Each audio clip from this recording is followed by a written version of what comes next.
Hello बच्चों। यहाँ question में पूछा गया है the tension in the cord in problem number 21। बटा 21 प्रॉब्लम क्या था? तो 21 प्रॉब्लम ये थी कि एक डिस्क है, उसके ऊपर में ये हमने एक थ्रेड रैप किया और उसके एक एंड पर ये ब्लॉक एम कनेक्ट कर दिया है, जो कि ब्लॉक एम नीचे की तरफ में जा रहा है। तो अब तुमसे पूछा हुआ है जो कनेक्टिंग थ्रेड है उसमें टेंशन कितना होगा। तो समझो सबसे पहले बात को, यहाँ पे इसका एक्सेलरेशन नीचे की तरफ में कुछ भी ए होगा।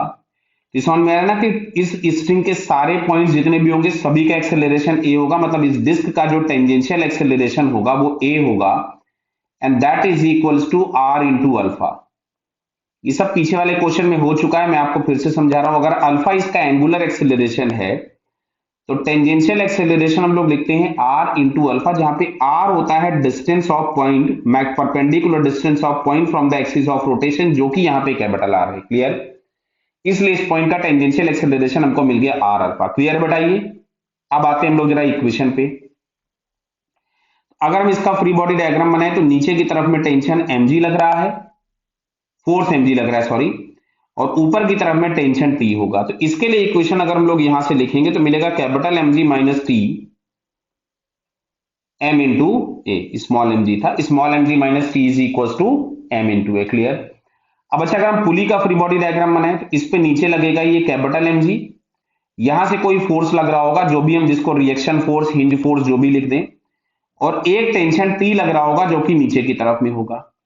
तो बेटा यहाँ पे समझ में आ रहा है mg और r कोई टॉर्क नहीं देंगे, रिएक्शन वाले जो होंगे। इसको एक काम करो n ही लिख लो, नहीं पता लगा रेडियस से कंफ्यूज हो गए हम बाद में कभी। ये n हमने लिख दिया, नॉर्मल रिएक्शन लग रहा है। तो यहाँ टॉर्क प्रोवाइडर के नाम पे केवल टेंशन मिलेगा और उसके लिए परपेंडिकुलर डिस्टेंस मिलेगा r। तो यहां से हम लोग इसके लिए इक्वेशन लिख सकते थे T इंटू आर बराबर आई इंटू अल्फा। तो T इंटू आर, आई की जगह तो हमारे पास हो गया M R square by two into alpha. अच्छा, इस इक्वेशन को यूज करके क्या हम alpha is equal to A by R लिख सकते हैं? क्लियर हो रहा बेटा? तो अल्फा इज इक्वल टू हमने लिखा ए बाई आर, तो आर से ई आर चला गया, इस आर से ई आर चला गया, तो टी इज इक्वल टू आता है एम ए बाई टू। ये आ गया इक्वेशन नंबर 2।